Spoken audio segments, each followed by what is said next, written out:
नमस्कार, news 18 update देख रहे हैं आप और न्यूज रूम से मैं हूं आप सबके साथ अनूप। शुरुआत एक बड़ी और अहम खबर से करते हैं और यह खबर राजधानी पटना से आ रही है। राजधानी पटना में अपराधी बेखौफ हो गए हैं और लगातार ऐसी वारदातों को अंजाम दे रहे हैं जिसे पुलिस के सामने बड़ी चुनौती माना जा रहा है। एक बार फिर अपराधियों ने यहां एक जिम ट्रेनर को गोली मारी है।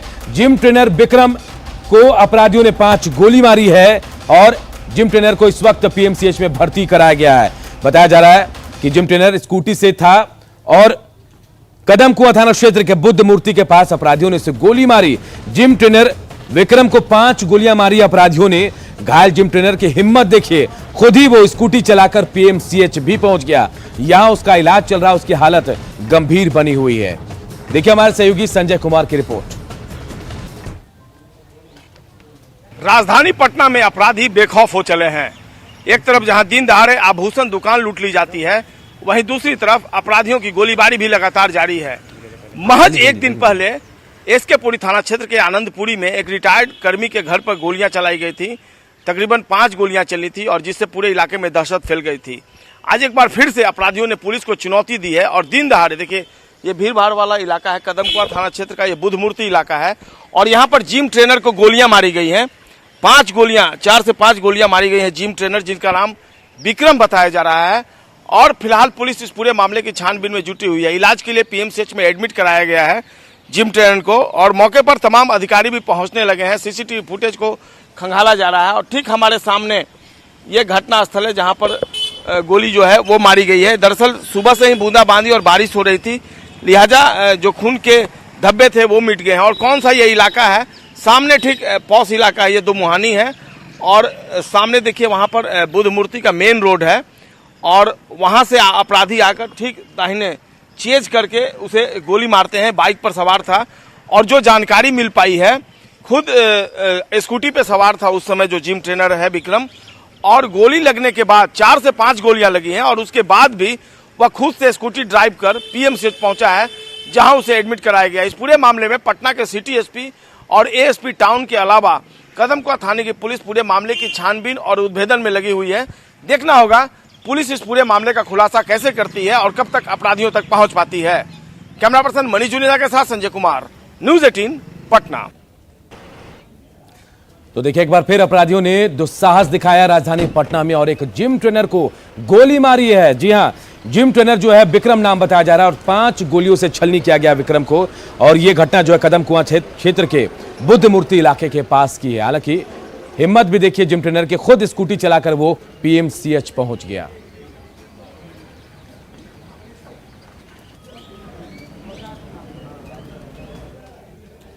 और एक बड़ी खबर इस वक्त दानापुर से अभी आ रही है। दानापुर में 1 करोड़ की विदेशी शराब जब्त की गई है। देखिए लगातार पुलिस कार्रवाई भी कर रही है और ये बड़ी खबर इस वक्त दानापुर से, जहां 1 करोड़ की शराब जब्त की गई है। नौबतपुर विक्रम पुलिस ने कार्रवाई की है और इस शराब की बड़ी खेप को जब्त किया है। हालांकि पुलिस ने इस दौरान ट्रक चालक और खलासी को भी गिरफ्तार किया, उनसे पूछताछ की जा रही है। बताया जा रहा है कि पशु चारे के नीचे शराब छिपाकर लाई जा रही थी और दानापुर पुलिस ने कार्रवाई की है और ये शराब की बड़ी खेप को जब्त की है। और जो जब्त शराब है उसकी कीमत करीब 1 करोड़ रुपए बताई जा रही है। तो लगातार पुलिस कार्रवाई भी कर रही है देखिए। और ये बड़ी खबर हम आपको बता रहे हैं दानापुर से, जहां 1 करोड़ की विदेशी शराब जब्त की गई है और बताया जा रहा है कि पशु चारे के नीचे इस शराब को छिपाकर लाया जा रहा था। लेकिन पुलिस को गुप्त सूचना मिली और उसके बाद जब तलाशी ली गई तो पुलिस भी हैरान रह गई। 1 करोड़ की विदेशी शराब मिली है। ट्रक चालक और खलासी को गिरफ्तार किया गया, उनसे पूछताछ फिलहाल की जा रही है और सिंडिकेट जो है शराब का उसे खंगालने की, उसे ढूंढने की कोशिश की जा रही है। लगातार शराब तस्करी की खबरें बिहार से आती रहती है लेकिन कार्रवाई भी पुलिस कर रही है। लेकिन मुख्य सरगना तक पहुंचने में पुलिस अक्सर नाकाम ही नजर आ रही है।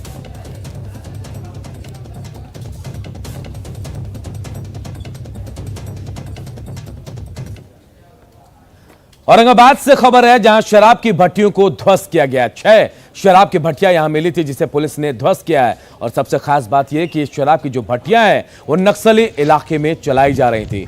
यहां पुलिस को गुप्त सूचना मिली और पुलिस ने कार्रवाई की और यहां से 6 शराब भट्टियों को ध्वस्त किया गया है। नक्सल प्रभावित चालो जोन की पहाड़ियों में अवैध तरीके से इन भट्टियों को चलाया जा रहा था, जिसके बाद पुलिस ने कार्रवाई की और यहां से भारी मात्रा में निर्मित शराब, जावा, महुआ और शराब बनाने के उपकरण को बरामद किया गया है। हालांकि पुलिस ने इसे वहीं पर नष्ट कर दिया। एसपी कांतेश ने बताया कि शराब को लेकर औरंगाबाद पुलिस अलर्ट है और शराब कारोबारियों के खिलाफ लगातार कार्रवाई भी की जा रही है। शराब पर विशेष फोकस किए हुए हैं। अभी तक मद्य निषेध के अंतर्गत कार्रवाई में 20,729 लीटर शराब पकड़ा गया है और जिसमें कि 27 ट्रैक्टर, 10 ट्रक, 21 चार चक्का, 27 मोटरसाइकिल, 4 टेम्पो, कुल 79 इनफैक्ट 89 वाहन जब्त किए गए हैं। और इसमें वाहन जांच और इसमें बालू, अवैध बालू और शराब में कुल 180 लोगों की गिरफ्तारी की गई है अभी तक। और बात बिहार के नाम एक नए कीर्तिमान की। तो बिहार ने कोरोना वैक्सीन को लेकर अब तक के सारे रिकॉर्ड को तोड़ दिया है। जी हां, कल प्रधानमंत्री नरेंद्र मोदी का जन्मदिन था और बिहार में मेगा वैक्सीनेशन ड्राइव चलाया जा रहा था। 30 लाख लोगों को वैक्सीन देने का लक्ष्य रखा गया था, लेकिन बिहार ने इस लक्ष्य के आगे 30,50,000 लगभग लोगों को वैक्सीन दिया है। जी हां, कहा जा रहा है कि 30,48,000 लोगों का टीकाकरण हुआ है और इसके बाद बिहार पूरे देश में अव्वल नंबर पर पहुंच गया है। बिहार वासी अपने राज्य की इस कामयाबी पर अब गर्व महसूस कर रहे हैं। प्रधानमंत्री नरेंद्र मोदी के जन्मदिन के मौके पर बिहार में विशेष टीकाकरण अभियान चलाया गया और इस टीकाकरण अभियान में जो आंकड़ा है बिहार का, उसने रिकॉर्ड कायम कर लिया है। निश्चित तौर पर इसके लिए बिहार सरकार को क्रेडिट जाता है और बिहार के लोगों को खासकर क्रेडिट जाता है, जिन्होंने इस विशेष अभियान में काफ़ी बढ़ चढ़ कर हिस्सा लिया और यही कारण है कि पूरे देश में बिहार पहले पायदान पर रहा। अब तक बिहार में काफ़ी लोगों ने वैक्सीनेशन करवा लिया है। तकरीबन 4,92,00,000 से अधिक लोगों ने अपना वैक्सीनेशन करवाया है और जो लक्ष्य रखा गया है दिसंबर तक, उसको पूरा करने के करीब बिहार पहुंच गया है। इसके बाद कर्नाटका का नंबर आता है, फिर तीसरे नंबर पर उत्तर प्रदेश है। एक युवा है जिन्होंने वैक्सीन लिया। ये कौन सा डोज है? Second dose. बिहार ने पूरे देश में एक रिकॉर्ड कायम किया है। एक दिन में 29 लाख से अधिक लोगों ने वैक्सीन लिया है। कितना प्राउड फील करते हैं आप बिहार के इस रिकॉर्ड? और नीतीश कुमार जी का हम धन्यवाद करना चाहते हैं, जिस तरीके से उनका कल का जो वैक्सीनेशन जिस रफ्तार से करवाया है, और नरेंद्र मोदी जी का भी। और लगता है कि कोरोना से लंबी लड़ाई जो चल रही है उसमें हम लोग कामयाब होंगे। इस तरह कामयाब हो चुके हैं लगभग, बस और कुछ दिन और वेट करना पड़ेगा, उसके बाद हम लोग पूरी तरीके से। तो अच्छा लग रहा है कि बिहार का बात है।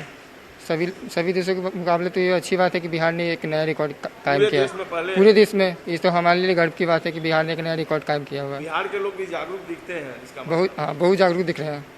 आपके घर में सभी लोगों ने ले लिया? सभी लोगों ने ले लिया record. Camera person Manish Juneja के साथ संजय कुमार, न्यूज़ 18 पटना। और गोपालगंज से एक राहत भरी खबर आ रही है। गोपालगंज में बदले मौसम के मिजाज के बाद वायरल फीवर का प्रकोप जो है वो थोड़ा कम होता दिख रहा है। हालांकि ये भी खबर पहले आई थी कि सैकड़ों बच्चे यहां वायरल फीवर और एईएस के चपेट में है, लेकिन जैसे जैसे मौसम का मिजाज बदल रहा है वैसे वैसे मरीजों की संख्या भी कम हो रही है। कहा जा रहा है कि पिछले 2 दिनों में अस्पताल में मरीज बहुत कम आ रहे हैं, जिससे लोगों ने राहत की सांस ली है। हालांकि वायरल फीवर और एईएस के कई मरीज अस्पताल में भर्ती हैं और एक बच्चे की एईएस से मौत भी हो चुकी है। अभी तक तो 16-17 मरीज देख लिया गया, जिसमें 4-5 बच्चे तो ऐसे ही आए जो जुकाम की शिकायत लेकर आए हैं।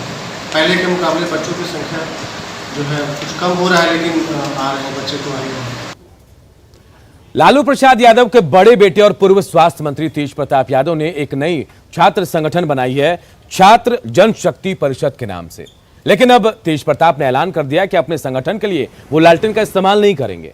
और कुछ दिन पहले हम आपको बता दें, तेज प्रताप ने एक फोटो भी जारी किया था जिसमें हाथ में लालटेन लिए हुए तस्वीर भी दिखाई गई थी। लेकिन अब तेज प्रताप कह रहे हैं कि वो लालटेन का इस्तेमाल नहीं करेंगे। छात्र जनशक्ति परिषद के प्रदेश अध्यक्ष प्रशांत यादव इसकी जानकारी उन्होंने दी है और कहा कि छात्र जनशक्ति परिषद के कार्यकर्ता तेज प्रताप के निर्देश पर काम करते रहेंगे। 2 अक्टूबर, 11 अक्टूबर और 17 अक्टूबर को छात्र जनशक्ति परिषद विभिन्न कार्यक्रमों का आयोजन करेगा, जिसमें संगठन की आगे की रूपरेखा पर विस्तृत चर्चा की जाएगी।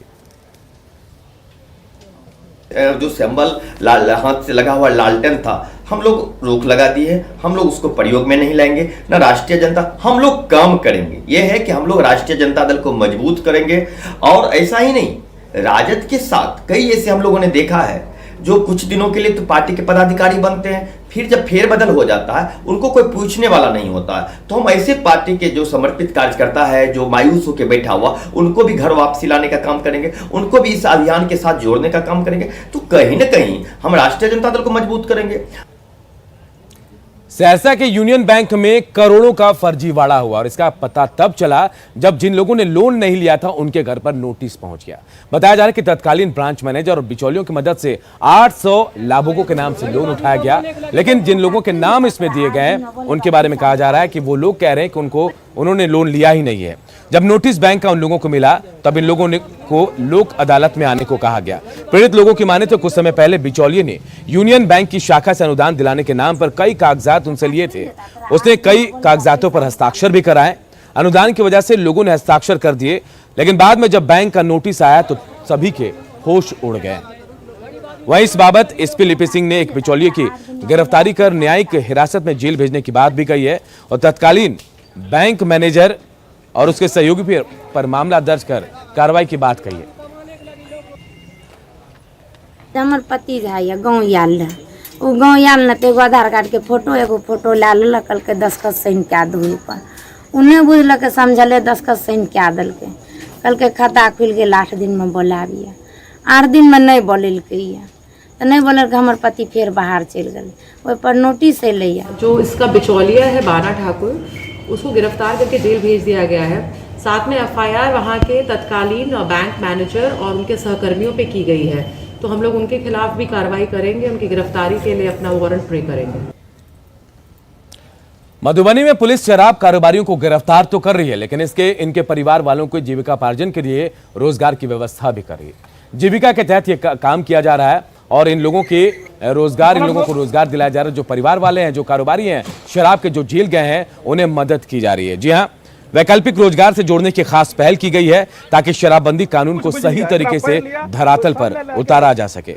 इस तरह के लोगों को समाज की मुख्यधारा से जोड़ने के लिए पुलिस विभाग ने जीविका की ओर से चलाई जा रही सतत जीविकोपार्जन योजना के तहत वैकल्पिक रोजगार उपलब्ध कराने का अभियान शुरू किया है। इस योजना के तहत जीविका की मदद से एक परिवार को 1 लाख तक की रकम 3 किश्तों में उपलब्ध कराई जा रही है। झंझारपुर अनुमंडल में पुलिस और जीविका के इस पॉजिटिव पहल का जायजा लिया हमारे सहयोगी अमित रंजन ने। बिहार में शराबबंदी कानून के पहले कई परिवार, जो ग्रामीण इलाकों में भी कई परिवार देसी शराब बनाने के कारोबार से जुड़े हुए थे। तो जब शराबबंदी कानून आया तो बहुत से सारे परिवार जिनके सामने रोजी रोटी का संकट आ गया। सरकार इस तरह के परिवारों को फिर से जो उनके लिए रोजगार उपलब्ध कराने के लिए जो नई नई योजनाएं लेकर आई, ऐसी एक योजना है जो सतत जीविकोपार्जन योजना, जो जीविका की मदद से योजना लाई गई है। अभी मैं यहाँ मधुबनी जिले के झंझारपुर प्रखंड में ये भराम गांव है, वहाँ पर हूँ, जो एक ऐसे ही परिवार हैं जिन्हें इस योजना का लाभ मिला हुआ है। और उस योजना के तहत जो अत्यंत गरीब परिवार हैं या फिर जो शराब बनाने के कारोबार से पहले जुड़े थे लेकिन अब जो शराबबंदी के बाद वो काम छोड़ चुके हैं, इस तरह के परिवारों को इस योजना का लाभ दिया जा रहा है। यहाँ आप देख सकते हैं कि ये परिवार, जैसे इस परिवार को बकरी पालन की सुविधा यहाँ मिली है इस योजना के तहत। ये परिवार बकरी पालन के काम से जुड़ा हुआ है। यहाँ इनके आंगन में आप देख सकते हैं कि यहाँ बकरियाँ हैं और ये परिवार, आइए जानते हैं कि इन लोगों को इस योजना का कैसे क्या लाभ मिला था। जना अहाँ सबके योजना भेटले या ते के तहत बकरी पालन करे छियै? हाँ, अच्छा, बढ़िया से चले या पहले से। ओकर फायदा भ रहल छै? हाँ, फायदा भ रहल है। हाँ, बड़ फायदा भेटले हैं, बड़ फायदा भेटे छै। अच्छा, तब फायदा भ रहल छै। हाँ, तो ये यहाँ जो इनका परिवार है बराम गाँव में, ये लोग बकरी पालन के काम से जुड़े हुए हैं। जो माननीय मुख्यमंत्री जी का एक सतत जीविकोपार्जन योजना है, उसके तहत में हम लोगों ने उनको सब परिवारों को चिन्हित करना शुरू किया और इस तरह से हम लोगों ने लगभग 900 परिवारों को चिन्हित किया है। और उन लोगों को सरकार के द्वारा जो अनुदान मिल सकता है, जिससे वो हो सकता है मुर्गी पालन करें, सूकर पालन करें या अन्य कोई भी चीज़ जिससे उनका जीविका उनका स्टार्ट हो जाए और फिर से वो दोबारा इस शराब के धंधे में न जाए। इसका बहुत ही सकारात्मक पक्ष है, जिसका आर्थिक और सामाजिक पहलू है कि आप सामाजिक स्तर पर इस जो आपके ऊपर एक एलिगेशन आता है कि आप अवैध धंधे में लिप्त हैं, आप उससे मुक्त हो। हमारा यह प्रयास है, क्योंकि एक तमगा लग जाता है कि आप चार्ज सीटेड लोग हैं या आपके अवैध काम में लिप्त हैं, इससे वह मुक्त हो जाए। मेरा यह आग्रह है और दूसरा आर्थिक पक्ष ये है कि उनसे उनका इनकम हो जाता है, वो अपने पैरों पर खड़ा हो रहे हैं। शराब के कारोबार से जुड़े हुए लोग, ताड़ी के व्यवसाय से जुड़े हुए लोग हैं, उनको 3 किस्तों में हम लोग उनको 1 लाख रुपए तक का देने का प्रोविज़न है। इसके तहत वो दुकान भी कर सकते हैं, बकरी पालन भी कर सकते हैं, गौ पालन भी कर सकते हैं। हमारे झंझारपुर में कुल 903 हाउस होल्ड का हम लोग चयन किए हैं, जिसमें कि 460 हाउस होल्ड उसके तहत चयन करके उनको कुछ न कुछ इंटरप्राइज से या लाइव स्टॉक से फार्म एक्टिविटी से जोड़ने का काम किया गया है। किराना दुकान, श्रृंगार दुकान, ये सब चीज का दुकान। जो गरीब परिवार या जो पहले शराब के कारोबार सबसे जुड़े थे, उन लोगों को मुख्यधारा में लाने के लिए ये सब सुविधा जीविका के द्वारा दिया जा रहा है। तो ये जैसे इन लोगों का कहना है कि ये जो जीविका की जो टीम है वो गाँव में घूमकर लोगों को, ऐसे परिवार को चिन्हित भी कर रही है। फिलहाल 500 के आसपास परिवार को इस योजना का, सतत जीविकोपार्जन योजना का लाभ दिया जा चुका है। और इस योजना के तहत बताया जा रहा है कि 1 लाख रुपए की रकम 3 किस्तों में परिवार को दिया जाएगा। और बहुत से परिवारों को मिला भी है, जिसके जरिए वो लोग समाज की मुख्य धारा से धीरे धीरे जुड़ रहे हैं। अमित रंजन, न्यूज़ 18 मधुबनी। अक्सर पुलिस को देखकर लोग डर जाते हैं, सहम जाते हैं, लेकिन बगहा के रामनगर में एक ऐसे पुलिस अधिकारी हैं जिनके आने का इंतजार स्कूल के बच्चे करते हैं। जी हां, रामनगर के थाना अध्यक्ष राम कपूर शर्मा जो है, उनका इंतजार स्कूल के बच्चे करते हैं, क्योंकि जब भी उन्हें फुर्सत मिलती है वो स्कूल पहुंचते हैं, बच्चों को शिक्षा देते हैं और अब वो तो गुरुजी के रूप में फेमस हो गए हैं। पुलिस अंकल कहते हैं बच्चे उन्हें। कपूरनाथ शर्मा को जब भी मौका मिलता है वो स्कूल पहुंचते हैं, बच्चों में शिक्षा की अलख को जगाने की कोशिश करते हैं। उनके शिक्षा दान से बच्चे भी बेहद उत्साहित हैं। सर हमारे क्लास में आए और उन्होंने रखी हैं। आज हमारी इच्छा हुई कि हमारे जो छोटे छोटे बच्चे हैं, इन्हें उनकी सुरक्षा के बारे में और कुछ जनरल नॉलेज, अपने हिंदुस्तान देश की परंपरा, कुछ अंतरिक्ष आदि के बारे में कुछ ज्ञान दें। और इसलिए मैं आया हूँ। बच्चे मेरे देश के और पूरी मानवता का भविष्य हैं। और राजधानी पटना में आज सुबह से ही लगातार बूंदाबांदी हो रही है। आसमान में बादल छाए हुए हैं और मौसम जो है वो सुहाना हो गया है। मौसम विभाग की माने तो अगले 2 दिन तक कहा जा रहा है कि मौसम यहां एक्टिव रहेगा। जो सिस्टम है बारिश का वो एक्टिव रहेगा और इसके सक्रिय होने से बिहार के तकरीबन 1 दर्जन से जिले ऐसे हैं जहां हल्की से लेकर मध्यम बारिश का अनुमान है, जबकि 26 जिलों में 1-2 स्थानों पर बारिश का पूर्वानुमान भी है। जायजा लिया हमारे सहयोगी संजय कुमार ने। राजधानी पटना में एक बार फिर से मौसम सुहावना हो गया है।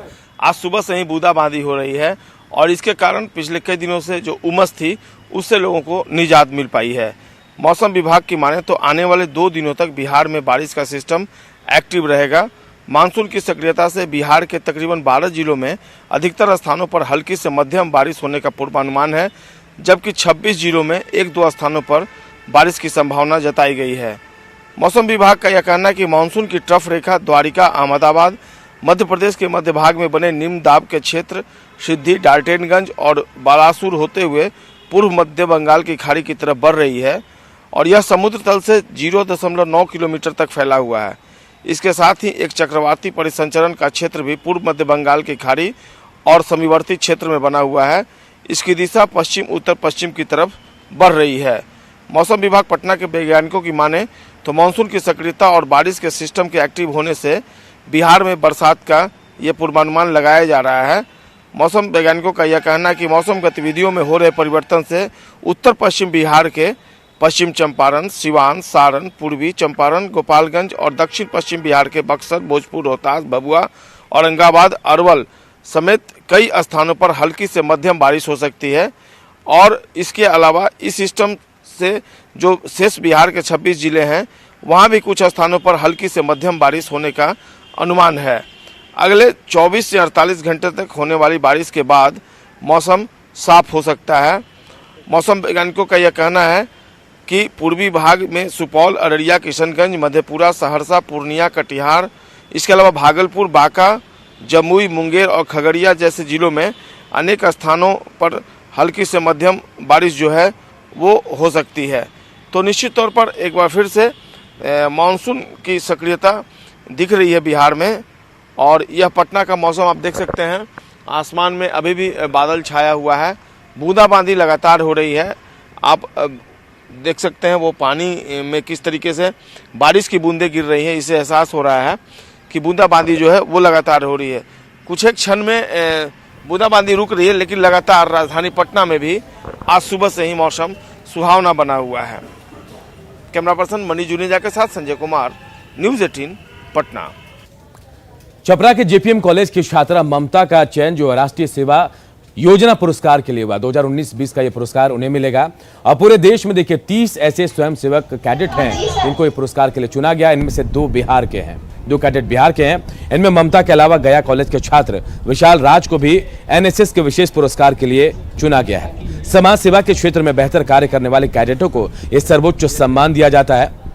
ममता के चयन से उसके परिवार में खुशी की लहर है।